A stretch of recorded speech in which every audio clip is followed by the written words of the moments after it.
Evlə danışırsan tezdir. Bəli, danışıram. Ən çox kim üçün darıxmısan? Ən çox anam üçün danışıram. Ana ilə danışanda nə danışırsan? Mənim indi olur da indi necə sən, nətərsən, inşallah o da yaxşıdır, səhhətinlə bağlı bir problem yoxdur. Ancaq sadəcə insanın yanında anası olmayanda tək hiss edirəm. Var ol. Mən sənə bir sürpriz yaradım. Bəlkə ananla sana danışdıram. Elə indi istəyirsən. Hə? Allah. Allah yığ, danış.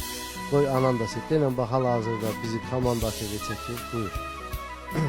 Bizim də gücümüz buna çatır. Əskərimizi bizim bəli sürprizlərimiz olur. Əskər anasına sürpriz edir. Sadəcə o əskərlər ki, onlar məzuniyyət vaxtıdır, həmçinin yaxşı xidmət edir. İnşallah sizin də 6-7 aydan sonra bir də gələrəm bura. Yaxşı xidmət elədiyiniz üçün siz də çəkin. Deyəm.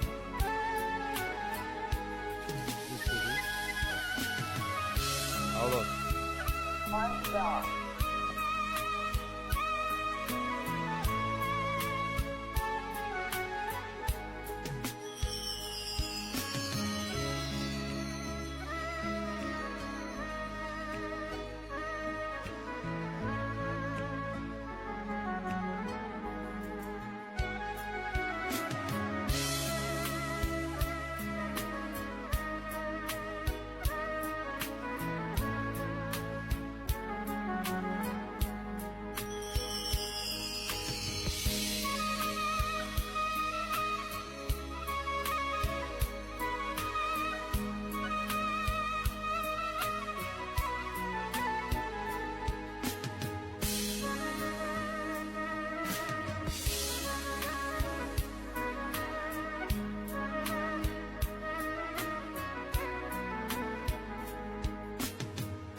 Evlə danışırsan